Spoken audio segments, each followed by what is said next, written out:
दर्शकबिन्दु तपाईहरु सम्पूर्णलाई स्वागत छ। आज हामीसँग चर्चित माता सविता आचार्य हुनुहुन्छ। माता स्वागत छ। नमस्कार, धन्यवाद। धेरै पछाडी दाजु आरामै हुनुहुन्छ?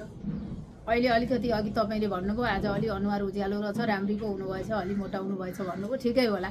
हैन हेर्दै भोलि त्यति मिडियामा आइराख्नु हुन्न, कारण के होला माता? कारण केही होइन दाजु, ढाड दुख्ने रोग छ, समस्या त्यही हो। मान्छे हेर्नु पर्यो। अब पत्रकारलाई इन्टरभ्यू दिएर मलाई फाइदा केही न केही फाइदाको पनि काम हेर्नु पर्यो अलिकति।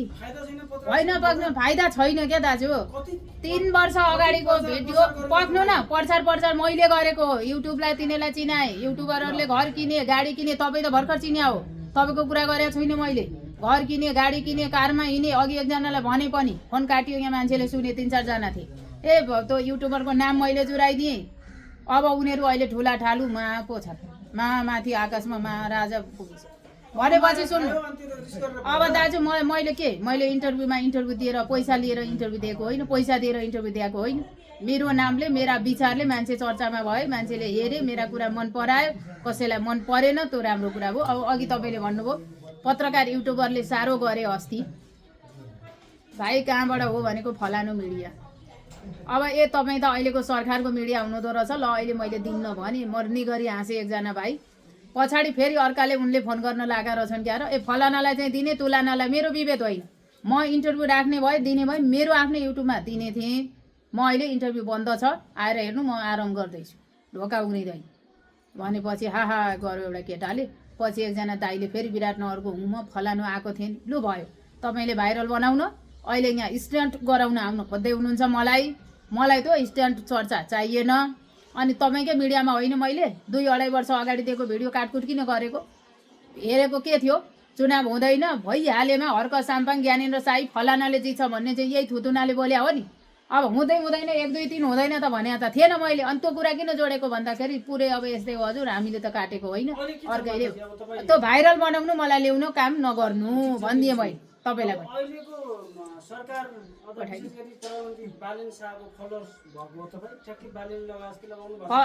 बालेनको फलोअर्स होइन, म लिम्बू गाउँमा जन्मिएको। राई लिम्बूहरूले यो लाउनुहुन्छ, किराँतीहरूले बढी यो फलो गर्नुहुन्छ।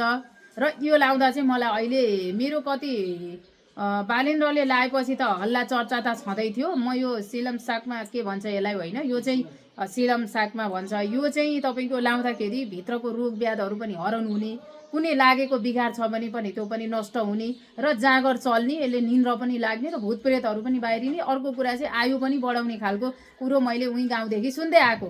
अनि मेरो साथीले 5-6 वटा पठाउनु भएछ मलाई, 13 थुमबाट 5-6 वटा छन् है, फेरि लाउन मिल्ने छन्।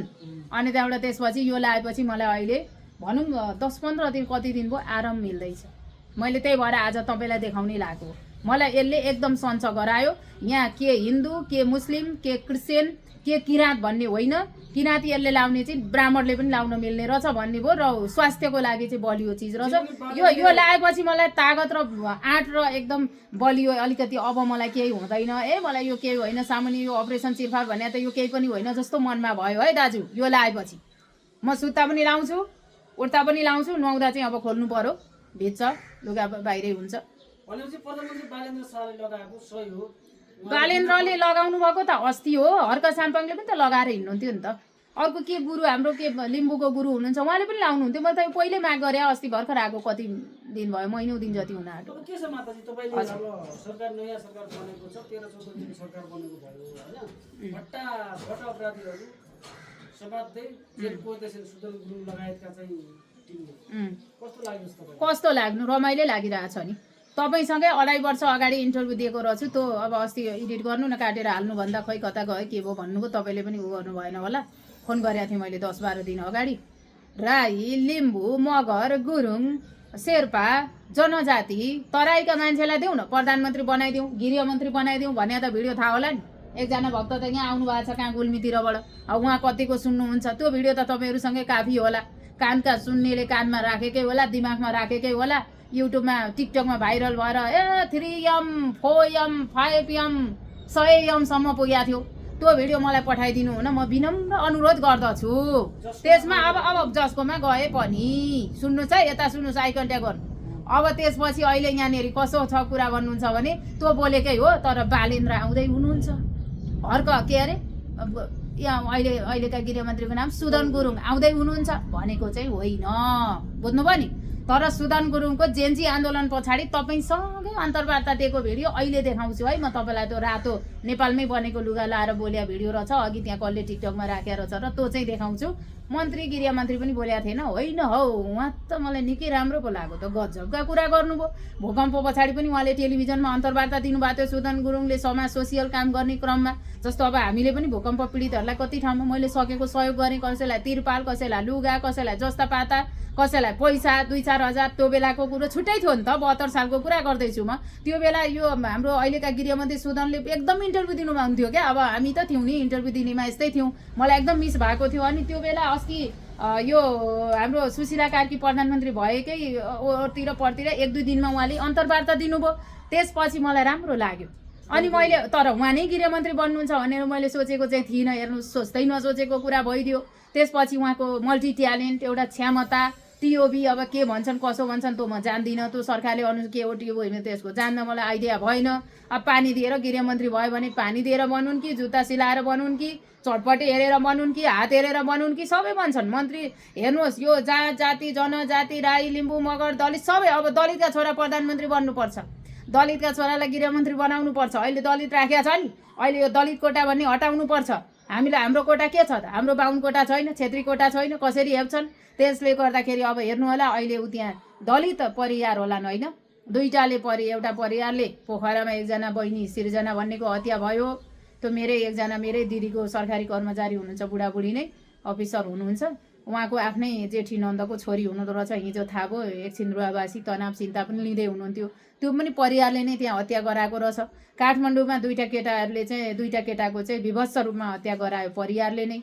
अब एउटा विश्वकर्माले अस्ति नै भाँडा पसलमा बसिरहेकी कपनमा बसेकी बुटोलतिर घर भएकी एकजना आचार्य मेरै दिदी आचार्य पर्ने दिदीको पनि हत्या गराए। यो दलित कोटाले पनि अलिकति उथल पुथल भएको हो कि अलि माथि नको खोज्या हो कि होइन? होइन त्यो त अहिले ताजी भएर के को दलितमाथि अत्याचार।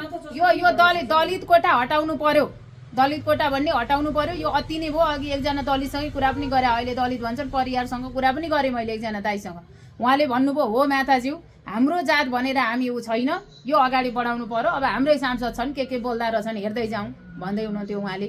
त्यो हटाउनु पर्यो। यो जातीय भेदभाव त छैन, थिएन, पहिला पनि थिएन। यो दलित ल्याएर चाहिँ राखिएको, यो गरेपछि सट्टै त्यो सबै कुरा हट्दै जान्छ। अब गर्छन् भने छैन त्यस्तो मैले थाहा नपाएको कुरो। म पूर्वको मान्छे हुँ, संस्कार सम्मान छ, भेदभाव कसैले कसैलाई गरेकै छैन। भेदभाव सबैभन्दा बलियो सबै कुरा नगर्नु न दाइ। म गाउँमा जन्मेको हो, गाउँमा हुर्केको हो, गाउँमा पढेको हो, कलेज सदरमुकाममा पढ्यो होला, गाउँमा स्कुल पढ्यो, उच्च माविद्यालय पढ्यो।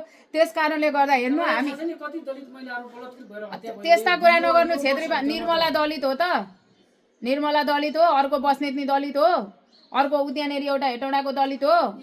इनिसा बिको अब के गर्नुहुन्छ त? आफ्ना छोराछोरीलाई संस्कार दिनु पर्यो। इनिसा मात्रै होइन, अन्य एकछिन पक्नु न, अन्य इनिस त्यो त लभको काण्ड आएको रहेछ नि त। त्यहाँ त आफ्नो संस्कारमा छोराछोरीलाई आफ्नो जात आफ्नो संस्कार आफ्नो गोता हेर्नु पर्यो। त्यो अस्ति दलितकै विषयमा एउटा केटो हो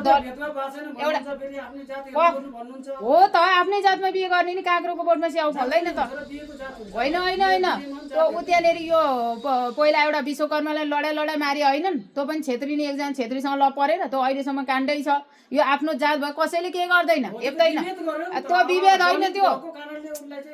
हे भगवान्, दलित भएर मारेको होइन, आफ्नो जातमा गर्ने आफ्नो संस्कारमा रहने। आजसम्म जति पनि त्यो सिर्जना भन्नेको पनि अहिले इन्टरकास्ट गरेर हत्या भयो, किनभने बाहुनकी छोरी छेत्रीसँग गरिन्, ए पैसा खान आई सम्पत्ति खान आई भने भान्जाले टेक्निक गर्यो हत्या गर्यो। आफ्नो जात छोड्ने होइन जसले पनि, हाम्रो धर्मशास्त्रमा त्यो भन्छ। अब यसलाई सबै कुरा लिमिट मिलाउँदै जाने र त्यस्ता कुरा नगर्नु। पहिलाका मान्छे मान्थे, छोराछोरी पनि ठिक थिए, अहिलेका मान्न छोडे। इन्टरकास्ट राई लिम्बू मगर गुरुङ आफ्नो आफ्नो कुल छ नि। यो किराँतको भन्छ छेत्री बाहुनले पनि लाउँदा हुने रहेछ भनेर मैले लाएँ, बालेनले लाउनु भयो, अर्कोले लाउनु भयो। पक्नु न एकछिन कुरो। अब हिजो एकजना राई आउनुभयो, हाम्रो त लाउँदैनन् सिन्दुर पोते भन्नुभयो। उहाँले सिन्दुर पोते लाउनु भएको छ। हाम्रो धर्मशास्त्रमा सिन्दुर पोते हो नानी, राईले लाउनु नहुने उसले लाउनु नहुने हाँसे के उनीहरू किराँत भएर रहेछ। अब के हो मलाई थाहा भएन, आफ्नो आफ्नो संस्कार होला। आफ्नो संस्कारमा उनीहरूले पनि त हाम्रो कुरालाई मानिदिने भएन नि त। हामी छेत्री बाहुनको मात्रै होइन नि त, यो छेत्री बाहुन विश्वकर्मा परिवारको मात्रै सिन्दुर पोते त होइन, सबैको हो। हामी सनातनी जातिको सबैको हो जनै, जान्नेले जनै लाउने, बुझ्नेले जनै लाउने। अब त्यसमा यो छैन। हेर्नुहोस्, आजसम्म इन्टरकास्ट विवाह भएकाहरूको हत्या विवश रूपमा भएको छ, इन्टरकास्ट लभ गरेकाहरूको विवश रूपमा हत्या भएको छ, समाजमा अपहेलित भएर बस्नु परेको अवस्था पनि छ। त्यसैले मैले जायज कुरा उठाएको हो। आफ्नो जात संस्कारमा बसौँ है नानी बाबुहरू। मैले पहिलेदेखि भन्दै आएको हो, कसैले कसैलाई मार्दैन। जस्तो सिर्जना काण्ड हेर्नु, पोखराको इनिसा बिकको काण्ड हेर्नु होला, होइन? त्यति वर्ष कि अस्ति एउटा त लेजबिन बिहे भएछ, एउटा लेजबिन बिहे भएछ, केटी बिहे भएछ अस्ति भर्खर, त्यहाँ विवश रूपमा मारेको रहेछ। त्यो पनि समाचार भाइरल भएको छैन। त्यो पनि त्यहाँ इन्टरकास्ट रहेछ, के छेत्री बाहुन त्यस्तै के ठोक। आफ्नो जात नछोड्ने, कसैले केही गर्दैन। हजुर।